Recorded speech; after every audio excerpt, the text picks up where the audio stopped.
Rights of the People by A.T. Jones, Part 2, Chapter 5. Religious Right in the United States. Quote, all men are created equal and are endowed by their Creator with certain unalienable rights. Close quote. The first and greatest of all the rights of men is religious right. Religion is the duty which men owe to their Creator and the manner of discharging it. The first of all duties is to the Creator, because to Him we owe our existence. Therefore, the first of all commandments, and the first that there can possibly be, is this, quote, Hear, O Israel, the Lord thy God is one Lord, and thou shalt love the Lord thy God with all thy heart, and with all thy soul, and with all thy mind, and with all thy strength. This is the first commandment. Mark 12, verses 29 and 30. This commandment existed as soon as there was one intelligent creature in the universe, and it will continue to exist as long as there shall continue one intelligent creature in the universe. Nor can a universe full of intelligent creatures modify in any sense the bearing that this commandment has upon any single one, any more than if that single one were the only creature in the universe. For as soon as an intelligent creature exists, he owes his existence to the Creator. And in owing to him his existence, he owes to him the first consideration in all the accompaniments and all the possibilities of existence. Such is the origin, such the nature, and such the measure of religious right. Did then the fathers who laid the foundation of this nation in the rights of the people, did they allow to this right the place and deference among the rights of the people which, according to its inherent importance, is justly its due? That is, did they leave it sacred and untouched solely between man and his Creator? The logic of the Declaration demanded that they should.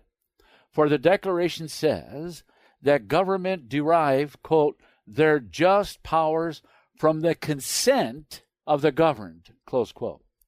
Governments, then, deriving their just powers from the consent of the governed, can never of right exercise any power not delegated by the governed. But religion pertains solely to man's relation to God, and to the duty which he owes to him as his Creator. And therefore, in the nature of things, it can never be delegated.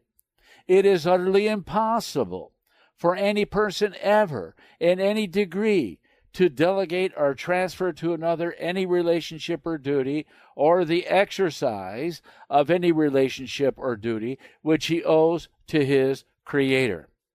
To attempt to do so would be only to deny God and renounce religion, and even then the thing would not be done, for whatever he might do, his relationship and duty to God would still abide as fully and as firmly as ever.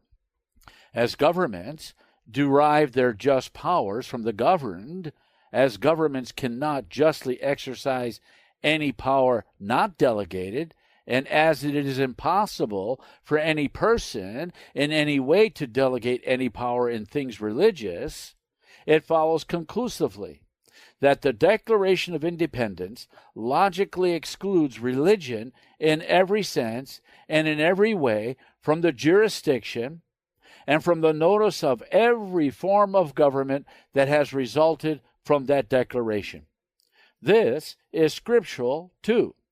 For the definition that religion is the recognition of God as the object of worship, love, and obedience, the Scripture responds, quote, It is written, as I live, saith the Lord, every knee shall bow to me, and every tongue shall confess to God. So then every one of us shall give an account of himself to God. Romans 14, verses 11. To the statement that religion is man's personal relation of faith and obedience to God, the Scripture responds, quote, "Hast thou faith? Have it to thyself before God." Romans 14, verse 22. And to the word that religion is the duty which we owe to our Creator and the manner of discharging it, the Scripture still responds, quote, "For we must all appear before the judgment seat of Christ, and every one may receive the things done in his body according to that he hath done, whether it be good or bad." 2 Corinthians 5, verse 10. No government can ever account to God for any individual. No man nor any set of men can ever have faith for another.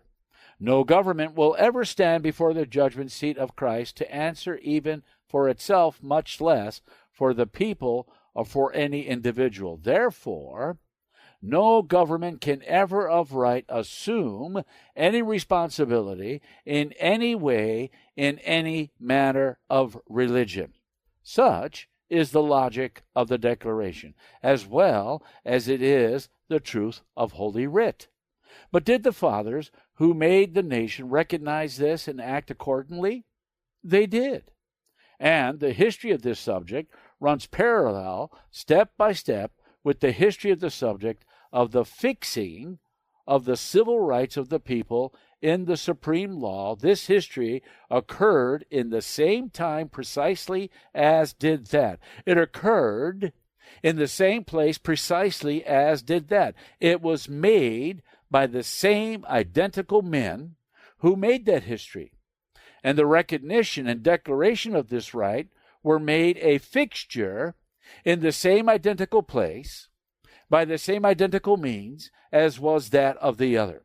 This being so, makes it impossible to be escaped by anybody who has any respect for the work of those noble master builders or for the rights of the people. Let us trace the history of this right of the people through the time which we have traversed in tracing the history of the rights of the people in the abstract. Like the other series of events, this too began in Virginia. While Virginia was yet a colony and subject to Great Britain, and while the Church of England was the established church of the colony, the colonial House of Burgesses, June 12, 1776, adopted a Declaration of Rights composed of 16 sections, every one of which in substance afterward found a place in the Declaration of Independence and the Constitution.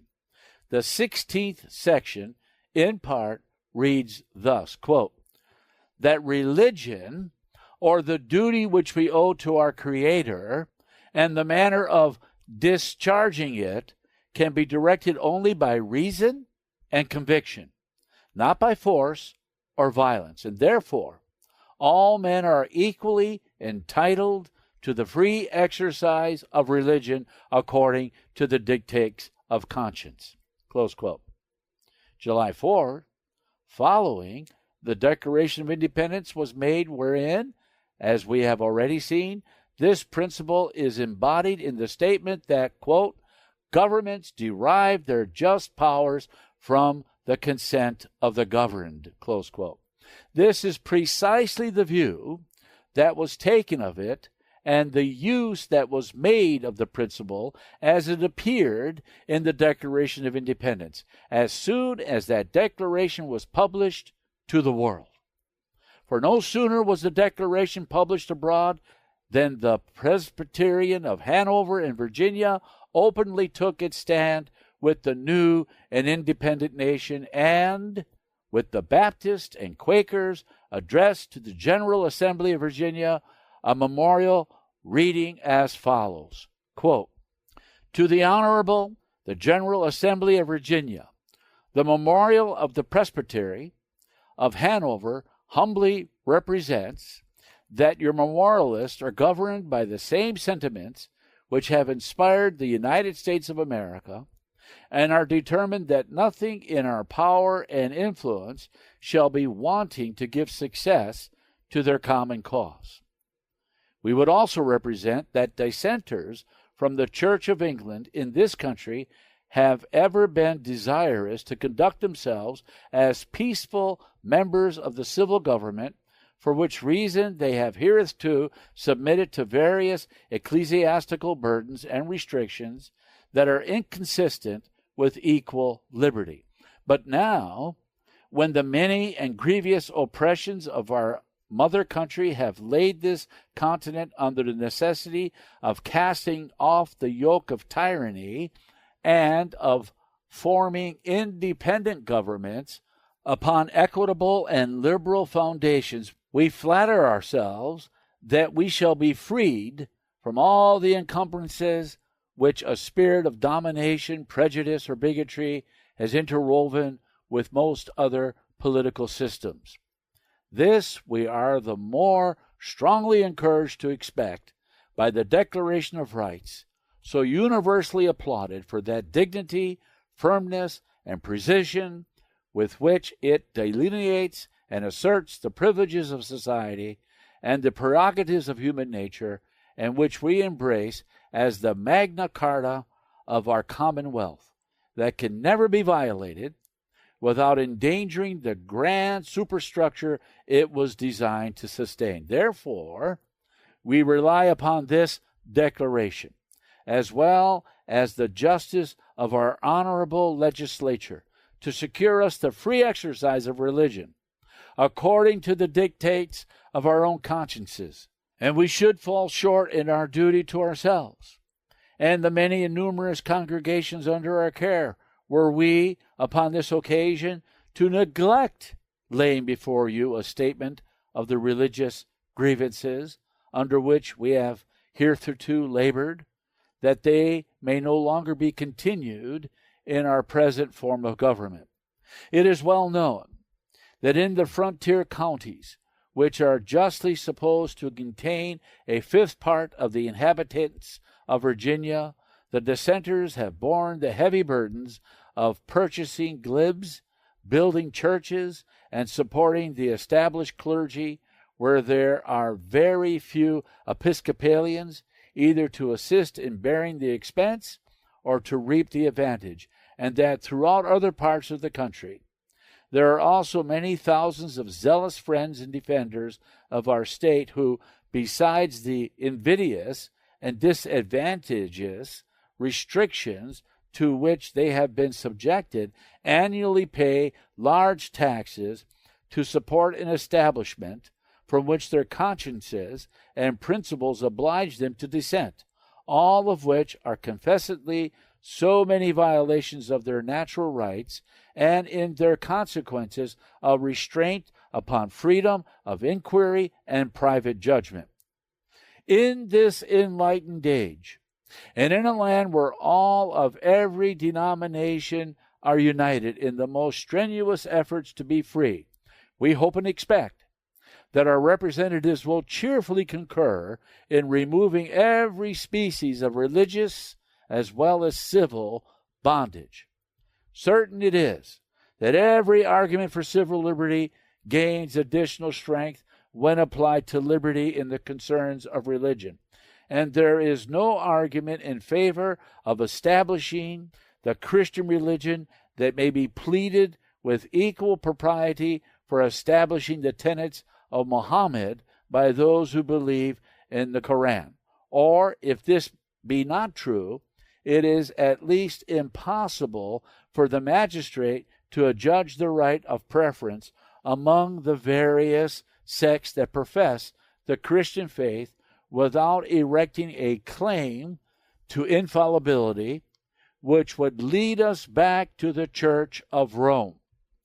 We beg leave farther to represent that religious establishments are highly injurious to the temporal interests of any community, without insisting upon the ambition and the arbitrary practices of those who are favored by the government, of the intriguing, seditious spirit which is commonly excited by this as well as by every other kind of oppression. Such establishment greatly retard population, and consequently the progress of arts, sciences, and manufactures. witnessed the rapid growth and improvement of the northern provinces compared with this. No one can deny that the more earlier settlements and the many superior advantages of our country would have invited multitudes of artificers, mechanics, and other useful members of society to fix their habitation among us, who have either remained in their place of nativity or preferred worse civil governments and a more barren soil, where they might enjoy the rights of conscience more fully than they had a prospect of doing in this, from which we infer that Virginia might have been now the capital of America, and a match for the British arms, without depending on others for the necessaries of war, had it not been prevented by her religious establishment. Neither can it be made to appear that the gospel needs any such civil aid. We rather conceive that when our blessed Savior declares his kingdom is not of this world, he renounces all dependence upon state power, and as his weapons are spiritual and were only designed to have influence on the judgment and heart of man, we are persuaded that if mankind were left in quiet possession of their inalienable religious privileges, Christianity, as in the days of the apostles, would continue to prevail and flourish in the greatest purity by its own native excellence and under the all-disposing providence of God. We would also humbly represent that the only proper objects of civil government are the happiness and protection of men in the present state of existence, the security of the life, liberty, and property of the citizens, and to restrain the vicious and encourage the virtuous by wholesome laws, equally extending to every individual, but that the duty which we owe to our Creator and the manner of discharging it can only be directed by reason and conviction, and is nowhere congeniable but at the tribunal of the universal judge. Therefore, we ask no ecclesiastical establishments for ourselves, neither can we approve of them when granted to others. This, indeed, would be giving exclusive or separate emoluments or privileges to one set of men without any special public services, to the common reproach and injury of every other denomination. And for the reason recited, we are induced earnestly to entreat that all laws now in force in this commonwealth, which countenance religious domination, may be speedily repealed, that all of every religious sect may be protected in the full exercise of their several modes of worship, exempted from all taxes for the support of any church whatsoever, farther than what may be agreeable to their own private choice or voluntary obligation. This being done, all partial invidious distinction will be abolished, to the great honor and interest of the state, and everyone be left to stand or fall according to his merit, which can never be the case so long as any one denomination is established in preference to the others, that the great sovereign of the universe may inspire you with unanimity, wisdom, and resolution, and bring you to a just determination on all the important concerns before you, is the fervent prayer of your memorialist. Close quote. Bard's Religion in America, Book 3, Chapter 3, paragraphs 9 through 16.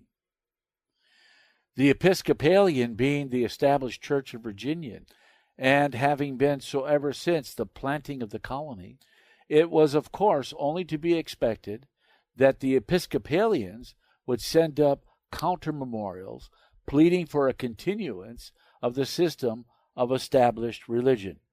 But this was not all. The Methodists joined with the Episcopalians in this plan. Two members of the Assembly, Messrs. Pendleton and Nicholas, championed the establishment, and Jefferson espoused the cause of liberty and right. After nearly 2 months of what Jefferson pronounced the severest contest in which he was ever engaged, the cause of freedom prevailed.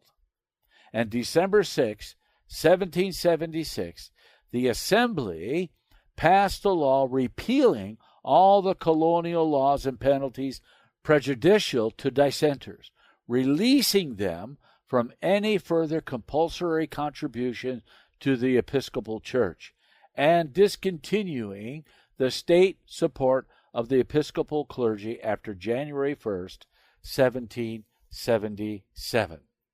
A motion was then made to levy a general tax for the support of teachers of the Christian religion, but it was postponed till a future assembly. To the next assembly, petitions were sent by the Episcopalians and the Methodists pleading for the general assessment. But the Presbytery of Hanover, still strongly supported by the Baptists and the Quakers, was again on hand with a memorial in which it referred to the points previously presented and then proceeded as follows, quote, "We would also humbly represent the only proper objects of civil government are the happiness and protection of men in the present state of existence, the security of the life, liberty, and property of the citizens, and to restrain the vicious and to encourage the virtuous by wholesome laws, equally extending to every individual, but that the duty which we owe to our Creator, and the manner of discharging it, can only be directed by reason and conviction, and is nowhere conjugable but at the tribunal of the universal judge. To illustrate and confirm these assertions, we beg to leave to observe that to judge for ourselves and to engage in the exercise of religion agreeably to the dictates of our own consciences is an unalienable right, which, upon the principles on which the gospel was first propagated and the Reformation from popery carried on, can never be transferred to another. Neither does the Church of Christ stand in need of a general assessment for its support, and most certain we are that it would be of no advantage, but an injury to the society to which we belong. And as every good Christian believes that Christ has ordained a complete system of laws for the government of his kingdom, so we are persuaded that by his providence he will support it to its final consummation. In the fixed belief of this principle, that the kingdom of Christ and the concerns of religion are beyond the limits of civil control, we should act a dishonest, inconsistent part were we to receive any emoluments from human establishments for the support of the gospel. These things being considered, we hope that we shall be excused for remonstrating against a general assessment for any religious purpose, as the maxims have long been approved that every servant is to obey his master, and that the hireling is accountable for his conduct to him from whom he receives his wages. In like manner, if the legislator has any rightful authority over the ministers of the gospel in the exercise of their sacred office, and if it is their duty to levy a maintenance for them as such, then it would follow that they may revive the old establishment in its former extent, or ordain a new one for any sect they may think proper. They are invested with the power not only to determine, but it is incumbent on them to declare who shall preach, what they shall preach, to whom, when, and in what places they shall preach, or to impose any regulations and restrictions upon religious societies that they may judge expedient. These consequences are so plain as not to be denied, and they are so entirely subversive of religious liberty, that if they should take place in Virginia, we should be reduced to the melancholy necessity of saying with the apostles in like cases, judge ye whether it is best to obey God or men, and also of acting as they acted. Therefore, as it is contrary to our principles and interests, and as we think subversive of religious liberty, we do again most earnestly entreat that our legislature would never extend any assessment for religious purposes to us, the congregations under our care. Close quote. Bard's Religion in America, Book 3, Chapter 3, paragraphs 21 to 23. In 1779, by this memorial and more, by the strenuous efforts of the Baptists, the bill was defeated, after it had been ordered to the third reading. At this same time in 1779, Jefferson prepared with his own hand and proposed for adoption as a part of the revised Code of Virginia an act for establishing religious freedom, which ran as follows, quote, well aware that Almighty God hath created the mind free, that all attempts to influence it by temporal punishments or burdens or by civil incapacitations tend only to beget habits of hypocrisy and meanness, and are a departure from the plan of the holy author of our religion, who, being Lord both of body and mind, yet chose not to propagate it by coercions on either, as was in his almighty power to do, that the impious presumption of legislators and rulers, civil as well as ecclesiastical, who, being themselves but fallible and uninspired men, have assumed dominion over the faith of others, setting up their own opinions and modes of thinking as the only true and infallible, and as such endeavoring to impose them on others, hath established and maintained false religions over the greatest part of the world, and through all time, that to compel a man to furnish contributions of money for the propagation of opinions which he disbelieves is sinful and tyrannical, that even the forcing him to support this or that teacher of his own religious persuasion is depriving him of the comfortable liberty of giving his contributions to the particular pastor whose morals he would make his pattern, and whose powers he feels most persuasive to righteousness, and is withdrawing from the ministry those temporal rewards which, proceeding from an approbation of their personal conduct, are an additional incitement to earnest and unremitting labors for the instruction of mankind, that our civil rights have no dependence on our religious opinions, more than our opinions in physics or geometry, that therefore the prescribing any citizen as unworthy the public confidence by laying upon him an incapacity of being called to the offices of trust and emolument, unless he profess or renounce this or that religious opinion, is depriving him injuriously of those privileges and advantages to which, in common with his fellow citizens, he has a natural right, that it tends to corrupt the principles of that very religion it is meant to encourage, by bribing with a monopoly of worldly honors and emoluments those who will externally profess and conform to it, that though indeed these are criminal who do not understand such temptation, yet neither are those innocent who lay the bait in their way, that to suffer the civil magistrate to intrude his powers into the field of opinion, and to restrain the profession or propagation of principles on the supposition of their ill tendency, is a dangerous fallacy, which at once destroys all religious liberty, because he, being of course judge of that tendency, will make his opinions the rule of judgment, and approve or condemn the sentiments of others only as they shall square with or differ from his own, that it is time enough for the rightful purposes of civil government for its officers to interfere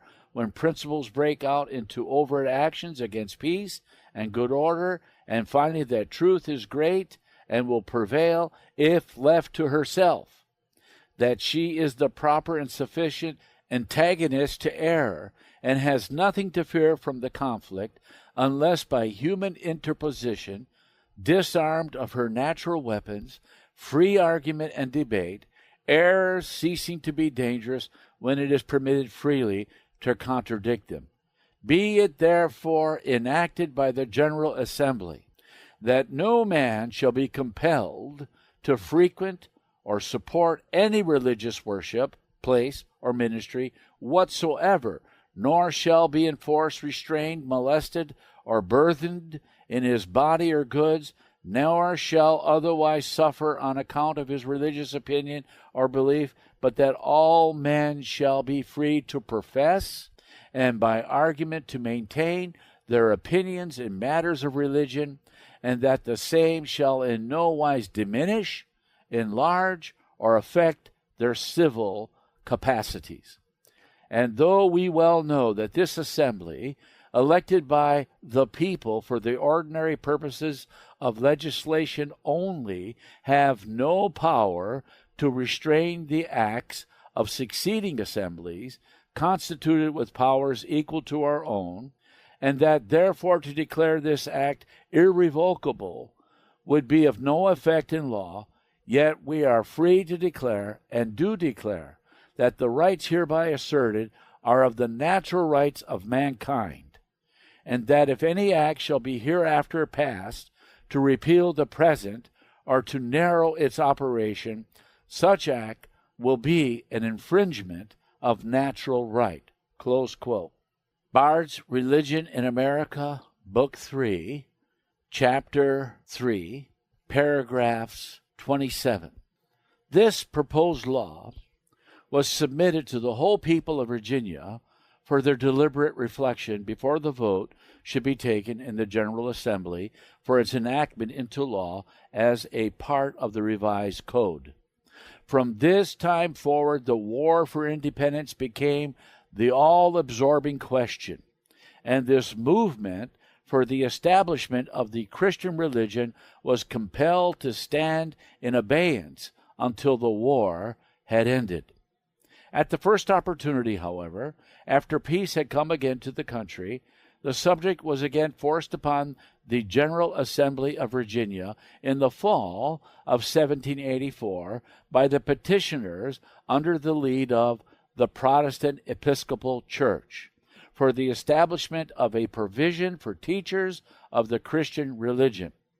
Their petitions, favored by Patrick Henry, Harrison, then governor, Pendleton, the chancellor, Richard Henry Lee, and many others of the foremost men, alleged a decay of public morals, and the remedy asked for was a general assessment.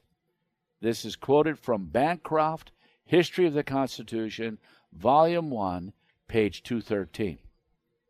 At this point, the Presbyterian clergy swerved and accepted the measure, provided it should respect every human belief, even of the Muslim man and the Gentile. Close quote. The Presbyterian people, however, held fast to the principle, and the Baptists, as ever in those days, alike ministers and people, held steadfastly to the principle and rejected any alliance with the state. Early in the session, Patrick Henry introduced a resolution to allow the presentation of a bill in accordance with the wishes of the petitioners. Personally, Jefferson was out of the country, being minister to France, but his bill for establishing religious freedom, which had been submitted to the people in 1779, was still before them. And though personally absent, he took a lively interest in the contest, and his pen was busy. His place in the General Assembly was most worthily filled by Madison, as the leader in the cause of religious right. Madison declared against the bill that, quote, the assessment bill exceeds the functions of civil authority. The question has been stated as if it were, is religion necessary? The true question is, are establishments necessary to religion? And the answer is, they corrupt religion. The difficulty of providing for the support of religion is the result of the war, to be remedied by voluntary association for religious purposes. In the event of a statute for the support of the Christian religion, are the courts of law to decide what is Christianity, and as a consequence, to decide what is orthodoxy and what is heresy? The enforced support of the Christian religion dishonors Christianity. Close quote. Bancroft, History of the Constitution, page 214. Yet in spite of all opposition, leave to bring in the bill was granted by 47 votes against 32. Accordingly, there was introduced a bill establishing a provision for teachers of the Christian religion, which provided a general assessment on all taxable property for the purpose named, that each person, as he paid his tax, should say to what particular denomination he desired it to be conveyed, and that in all cases wherein persons declined to name any religious society, all such tax received from these was to be turned to the support of schools in the counties of said persons respectively. The bill was successfully carried to the third reading, and was there checked only by a motion to postpone the subject to the next General Assembly, meantime to print the bill and distribute it among the people for their consideration, that their will in the matter might be signified to the next assembly, which then could act accordingly. Quote, thus the people of Virginia had before them for their choice the bill of the revised code for establishing religious freedom, close quote, and the plan of desponding churchmen for supporting religion by a general assessment. Quote, all the state, from sea to the mountains and beyond them, was alive with the discussion. Madison, in remonstrance, addressed to the legislature, embodied all that could be said against the compulsory maintenance of Christianity, and in behalf of religious freedom as a natural right, the glory of Christianity itself, the surest method of supporting religion, and the only way to produce harmony amongst its several sects. Close quote. Bancroft, History of the Constitution, Volume 1, page 215. This noble remonstrance, which embodied all that could be said upon the subject, should be ingrained in the minds of the American people today, because all that it said then needs to be said now, even with a double emphasis. This masterly document, which on the subject of religious right holds the same high place as does the Declaration of Independence on the subject of rights in general, is here given in full and runs as follows. Quote, we, the subscribers, citizens of the said Commonwealth, having taken into serious consideration a bill printed by order of the last session of the General Assembly, entitled A Bill Establishing a Provision for Teachers of the Christian Religion, and conceiving that the same, if finally armed with the sanctions of a law, will be a dangerous abuse of power, are bound as faithful members of a free state to remonstrate against it, and to declare the reasons by which we are determined. We remonstrate against the said bill, number 1, because we hold it for a fundamental and undeniable truth that religion, or the duty which we owe to our Creator, and the manner of discharging it, can be directed only by reason and conviction, not by force or violence. The religion, then, of every man must be left to the conviction and conscience of every man, and it is the right of every man to exercise it as these may dictate. This right is in its nature an unalienable right. It is unalienable because the opinions of men, depending only on the evidence contemplated in their own minds, cannot follow the dictates of other men. It is unalienable also because what is here a right towards men is a duty towards the Creator. It is the duty of every man to render to the Creator such homage and such only as he believes to be acceptable to him. This duty is precedent both in order of time and in degree of obligation to the claims of civil society. Before any man can be considered as a member of civil society, he must be considered as a subject of the governor of the universe. And if a member of civil society who enters into any subordinate association must always do it with a reservation of his duty to the general authority, much more must every man who becomes a member of any particular civil society do it with a saving of his allegiance to the universal sovereign. We maintain, therefore, that in matters of religion, no man's right is abridged by the institution of civil society, and that religion is wholly exempt from its cognizance. True it is that no other rule exists by which any question which may divide a society can be ultimately determined than the will of the majority. But it is also true that the majority may trespass upon the rights of the minority. Number 2, because if religion is exempt from the authority of the society at large, still less can be subject to that of the legislative body. The latter are but the creatures and vicegerents of the former. Their jurisdiction is both derivative and limited. It is limited with regard to the coordinated departments. More necessarily is it limited with regard to the constituents. The preservation of a free government requires not merely that the metes and bounds which separate each department of power be invariably maintained, but more especially that neither of them be suffered to overleap the great barrier which defends the rights of the people.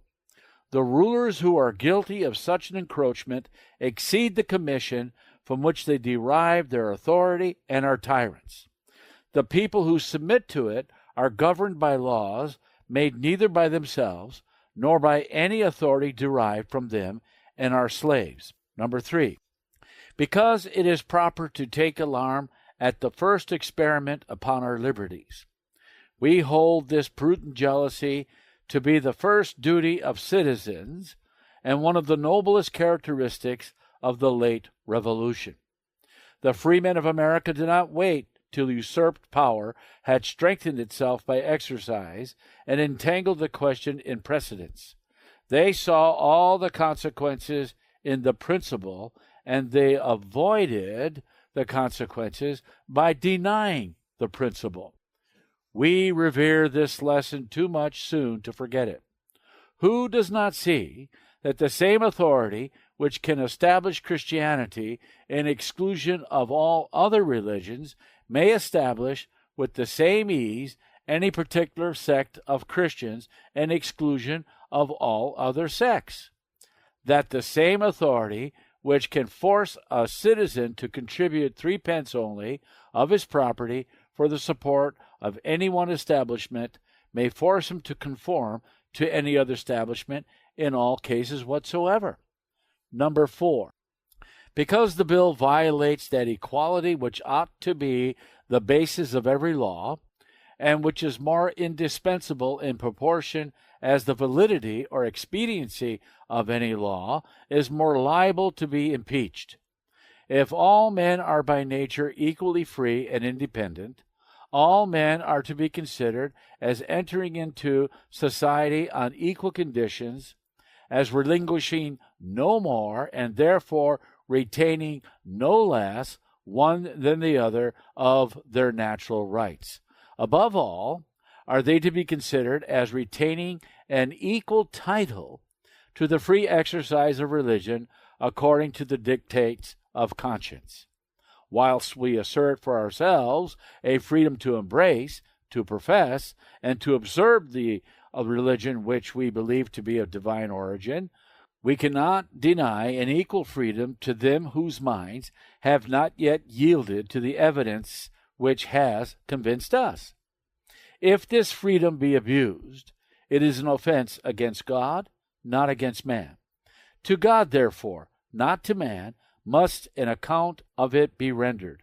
As the bill violates equality by subjecting some to peculiar burdens, so it violates the same principle by granting to others peculiar exemptions. Are the Quakers and Mennonites the only sects who think a compulsive support of their religions unnecessary and unwarrantable? Can their piety alone be entrusted with the care of public worship? Ought their religions be endowed above all others with extraordinary privileges by which proselytes may be enticed from all others?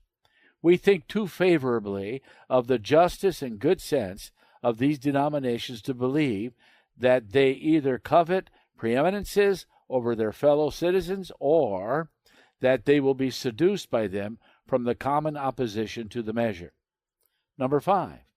Because the bill implies either that the civil magistrate is a competent judge of religious truths or that he may employ religion as an engine of civil policy. The first is an arrogant pretension, falsified by the contradictory opinions of rulers in all ages and throughout the world. The second, an unhallowed perversion of the means of salvation. Number 6. Because the establishment proposed by the bill is not requisite for the support of the Christian religion. To say that it is a contradiction to the Christian religion itself, for every page of it disavows a dependence on the powers of this world. It is a contradiction to fact, for it is known that this religion both existed and flourished not only without the support of human laws, but in spite of every opposition from them, and not only during the period of miraculous aid, but long after it had been left to its own evidence and the ordinary care of providence. Nay, it is a contradiction in terms, for a religion not invented by human policy must have pre-existed and been supported before it was established by human policy.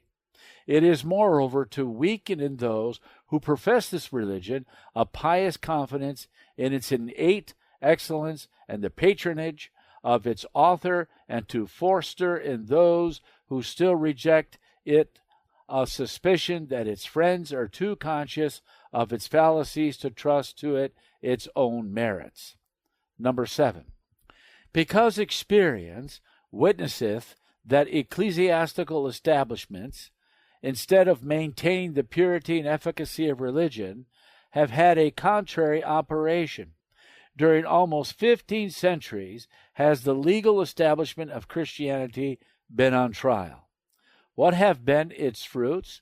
More or less, and in all places, pride and indolence in the clergy, ignorance and servility in the laity, in both superstition, bigotry, and persecution.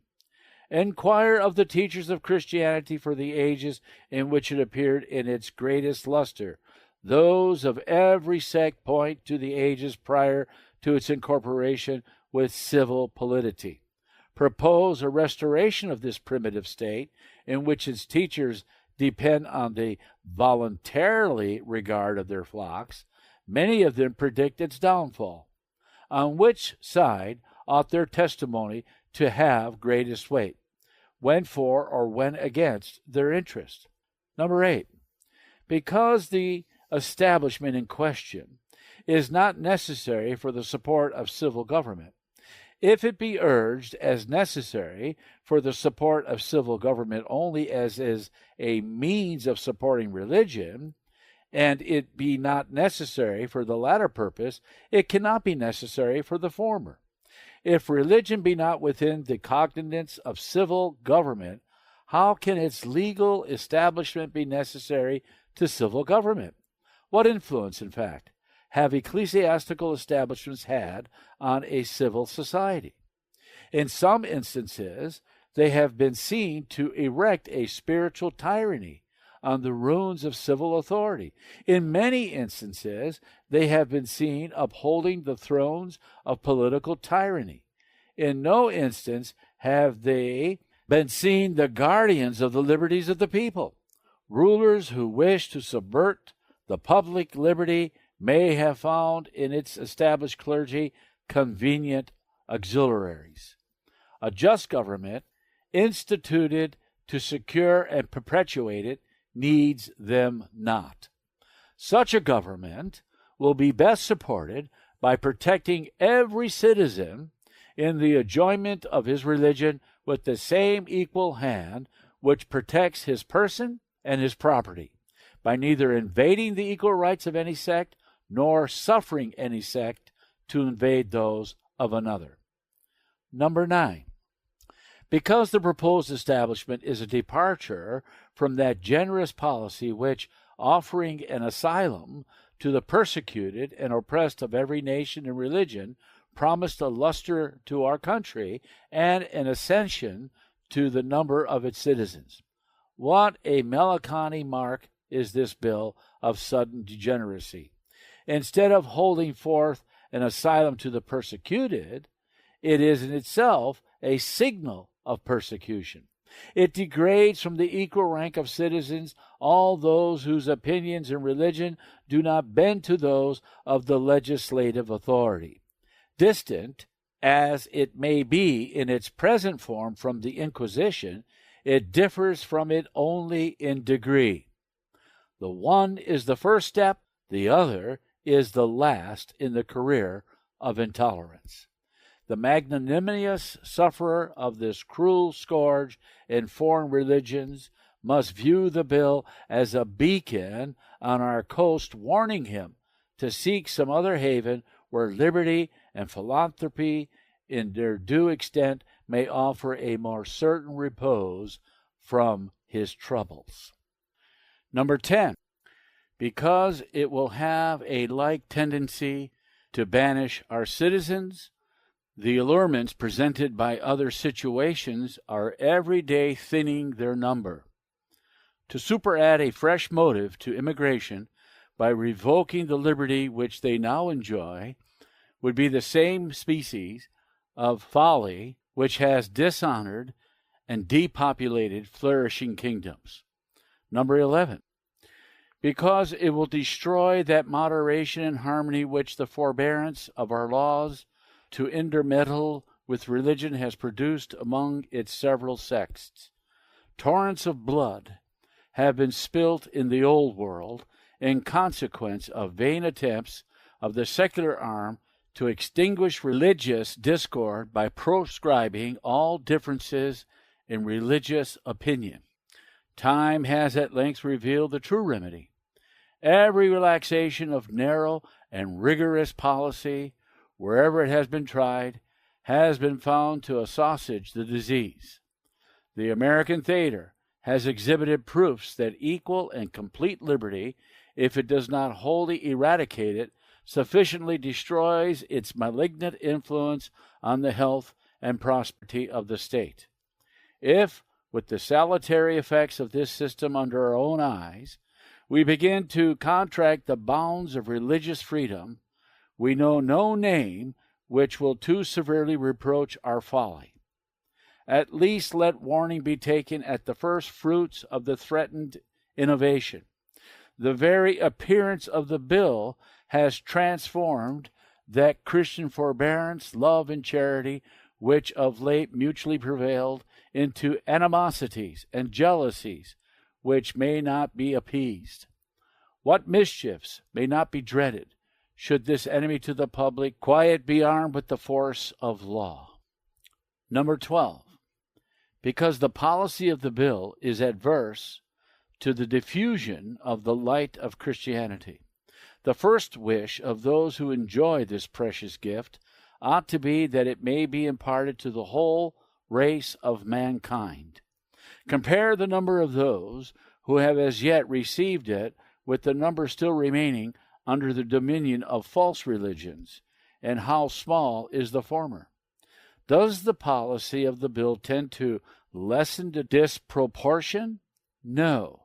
It at once discourages those who are strangers to the light of revelation from coming into the region of it, and countenances by example the nations who continue in darkness, and shutting out those who might convey it to them. Instead of leveling, as far as possible, every obstacle to the victorious progress of truth, the bill, with an ignoble and unchristian timidity, would circumscribe it with a wall of defense against the encroachments of error. Number 13. Because attempts to enforce by legal sanctions acts obnoxious to so great a proportion of citizens tend to enervate the laws in general and to slacken the bands of society. If it be difficult to execute any law which is not generally deemed necessary or salutary, what must be the case where it is deemed invalid and dangerous? And what may be the effect of so striking an example of impotency in the government on its general authority? Number 14. Because a measure of such singular magnitude and delicacy ought not to be imposed without the clearest evidence that it is called for by a majority of citizens, and no satisfactory method is yet proposed by which the voice of the majority in this case may be determined or its influence secured. The people of the respective counties are indeed requested to signify their opinion respecting the adoption of the bill to the next session of the Assembly.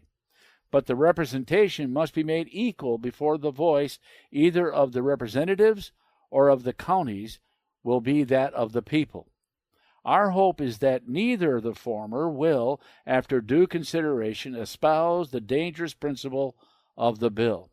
Should the event disappoint us, it will still leave us in full confidence that a fair appeal to the latter will reverse the sentence against our liberties. Number 15.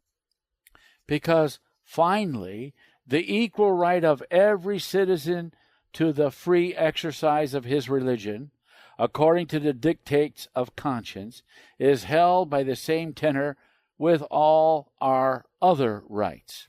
If we recur to its origin, it is equally the gift of nature. If we weigh its importance, it cannot be less dear to us. If we consult the declaration of those rights which pertain to the good people of Virginia as the basis and foundation of government, it is enumerated with equal solemnity, or rather with studied emphasis. Either, then, we must say that the will of the legislator is the only measure of their authority, and that in the plenitude of that authority they may sweep away all our fundamental rights, or that they are bound to leave this particular right untouched and sacred. Either we must say that they may control the freedom of the press, may abolish the trial by jury, may swallow up the executive and judiciary powers of the state, nay, that they may despoil us of our very rights of suffrage and erect themselves into an independent and hereditary assembly, or we must say that they have no authority to enact into a law the bill under consideration. We, the subscribers, say that the General Assembly of this Commonwealth have no such authority. And in order that no effort may be omitted on our part against so dangerous and usurpation, we oppose to it this remonstrance, earnestly praying, as we are in duty bound, that the supreme lawgiver of the universe, by illuminating those to whom it is addressed, may, on the one hand, turn their counsels from every act which would affront his holy prerogative or violate the trust committed to them, and on the other, guide them into every measure which may be worthy of his blessing, rebound to their own praise, and establish more firmly the liberties, the prosperity, and the happiness of the Commonwealth. Close quote. Blake's American State Papers, pages 27 to 38, Two Republics, pages 687 to 692. Washington, being asked his opinion on the question as it stood in the contest, answered that, quote, no man's sentiments were more opposed to any kind of restraint upon religious principles than were his, and further said, quote, as the matter now stands, I wish an assessment had never been agitated, and as it has gone so far, that the bill could die an easy death, close quote. Bancroft, History, Constitution, Volume 1, page 215.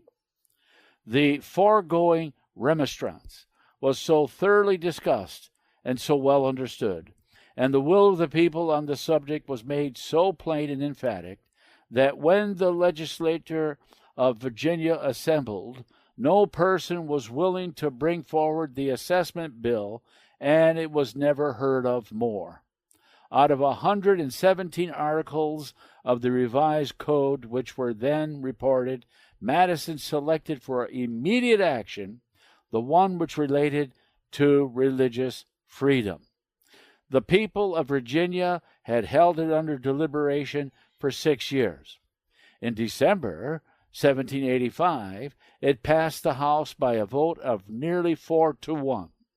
Attempts in the Senate for amendment produced only insignificant changes in the preamble, and on the 16th of January, 1786, Virginia placed among its statutes the very words of the original draft by Jefferson, with the hope that they would endure forever. Quote, no man shall be compelled to frequent or support any religious worship, place, or ministry whatsoever, nor shall suffer on account of his religious opinions or belief. Opinion in matters of religion shall in no wise diminish, enlarge, or affect civil capacities. The rights hereby asserted are of the natural rights of mankind. Close quote. Bancroft, History of the Constitution, Volume 1, page 216. Of this blessed result, Madison happily exclaimed, quote, thus in Virginia was extinguished forever the ambitious hope of making laws for the human mind. Close quote.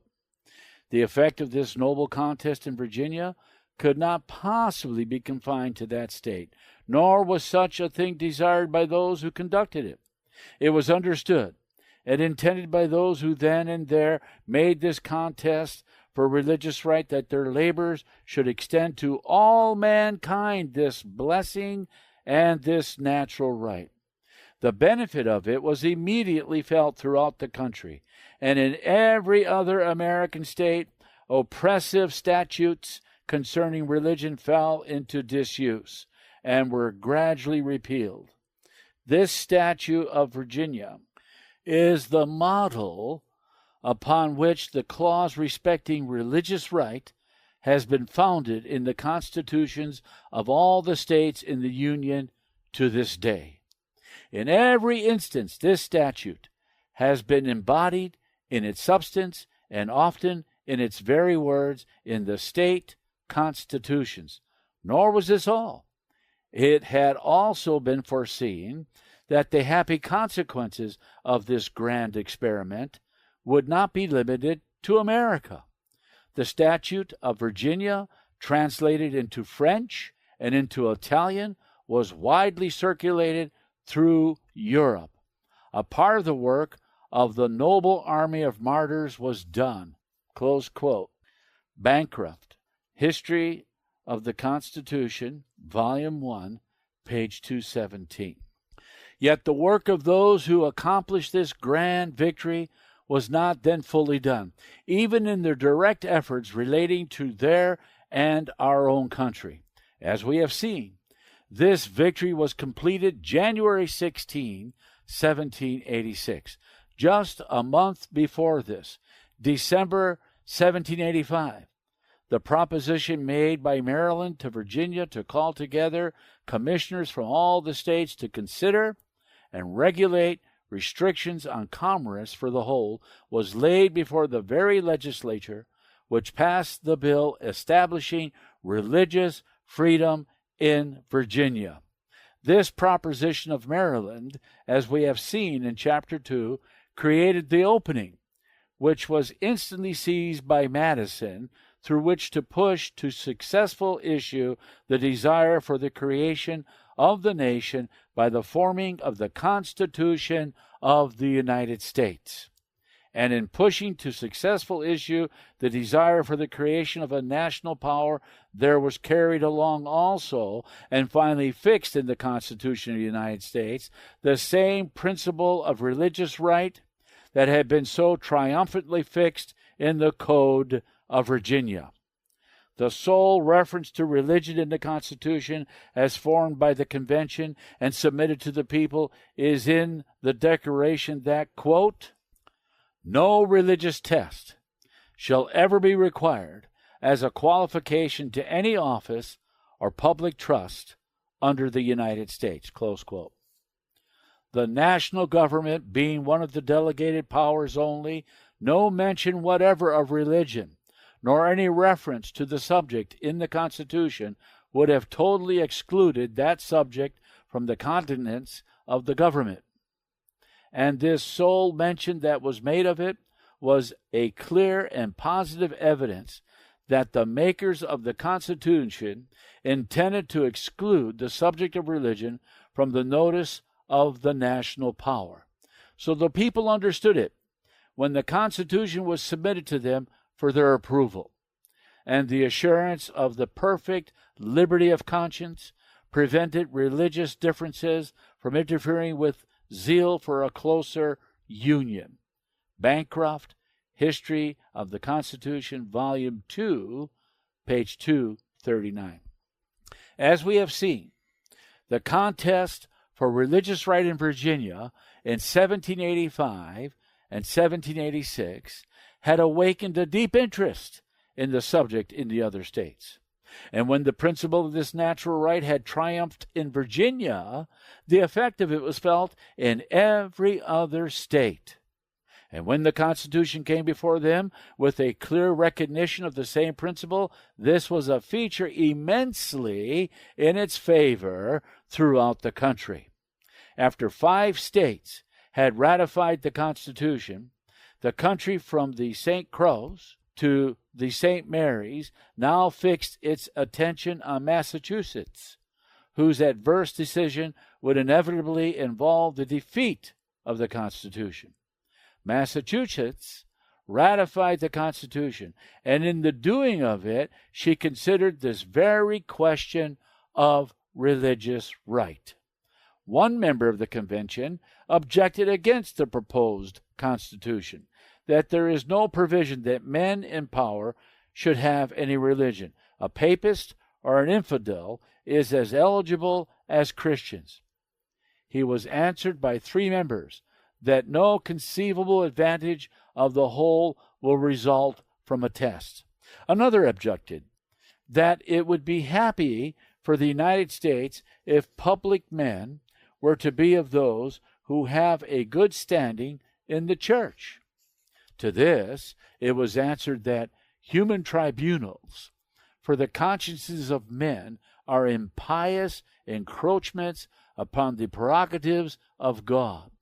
A religious test as a qualification for office would have been a great blemish. Again, it was objected that the absence of a religious test would open the door to popery and the Inquisition, and to this it was answered, in reason and in the Holy Scriptures, religion is ever a matter between God and individuals, and therefore no man or men can impose any religious test without invading the essential prerogative of the Lord Jesus Christ.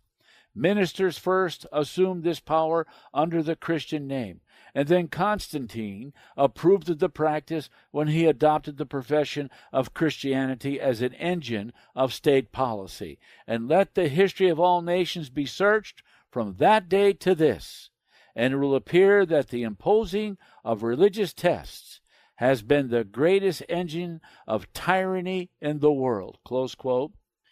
Bancroft's History of the Constitution, Volume 2, pages 263, 271, and Blakely's American State Papers, page 46, and the Two Republics, pages 695 and 696.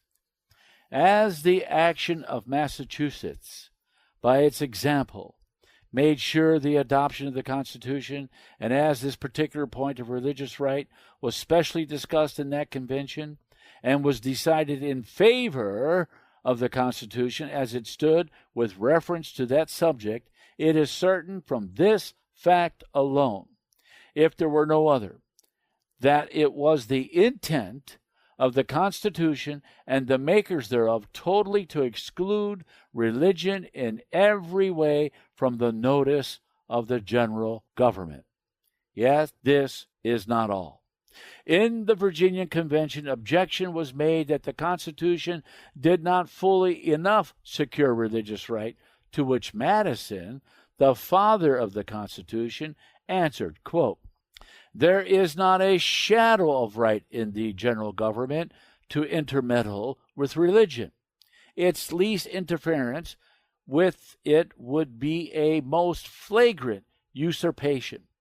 I can appeal to my uniform conduct on this subject that I have warmly supported religious freedom."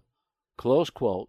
Blakely's American State Papers, page 44, The Two Republics, page 695. Nor yet was this all. By the people of the United States, this was not deemed sufficient. Knowing the inevitable tendency of men in power to fall in love with power and to give themselves credit for inherent possession of it, and so to assert that power that in no wise belongs to them, knowing this, the people of the United States were not satisfied with the silence of the national charter, nor yet with this clear evidence of intention to exclude religion from the notice of the national power. They demanded positive provisions which should, in so many words, prohibit the government of the United States from touching religion. They required that there should be added to the Constitution articles of the nature of a Bill of Rights, and that religious right should in this be specifically declared. A letter of Jefferson's dated Paris, February the 2nd, 1788, tells the whole story as to this point. It is therefore here presented. Quote, "Dear Sir, I am glad to learn by letters, which come down to the 20th of December, that the new Constitution will undoubtedly be received by a sufficiency of the states to set it a-going. Were I in America, I would advocate it warmly till 9 should have adopted, and then as warmly take the other side, could convince the remaining 4 that they ought not to come into it till the Declaration of Rights is annexed to it. By this means we should secure all the good of it, and procure as respectable an opposition as would induce the accepting states to offer a Bill of Rights. This would be the happiest turn the thing could take. I fear much the effects of the perpetual re-eligibility of the President, but it is not thought of in America, and have, therefore, no prospect of a change in that article. But I own it astonishes me to find such a change wrought in the opinions of our countrymen since I left them, as that 3/4 of them should be contented to live under a system which leaves to their governors the power of taking from them the trial by jury in civil cases, freedom of religion, freedom of the press, freedom of commerce, the habeas corpus laws, and of yoking them with the standing army. That is a degeneracy in the principles of liberty to which I had given 4 centuries instead of 4 years, but I hope it will all come about. Close quote. Bancroft, History of the Constitution, Volume 2, pages 459 and 460. To see how fully this letter stated the case, it is necessary only to read the first 10 amendments of the Constitution. These 10 amendments were the Bill of Rights, which the people required to be added to the Constitution as it was originally framed. The first Congress under the Constitution met March 4th, 1789. And in September of the same year, these 10 amendments were adopted. And in the very first of these provisions stands the declaration of the freedom of religious right under the United States government. Thus it reads, quote, Congress shall make no law respecting an establishment of religion or prohibiting the free exercise thereof. Close quote. Thus, the people of the United States, in their own capacity as such, made the supreme law of the land positively and explicitly to declare the total exclusion of religion from any consideration whatever on the part of the national government. Nor was the matter permitted to stand even thus on that question, for in 1797 the Treaty with Tripoli was made and signed by President Washington and approved by the Senate of the United States, in which it is declared that, quote, the government of the United States is not in any sense founded upon the Christian religion, close quote. This being a material part of a treaty made under the authority of the United States, it thus became a material part of the supreme law of the land, Article 4 of the Constitution, paragraph 2. Such is the history, such the establishment, and such the perfect supremacy of religious right in the United States. Thus, for the people of the United States and for the world, religion was become avowedly the attribute of man and not of a corporation. Close quote. Bancroft, History of the Constitution, Volume 2, page 325.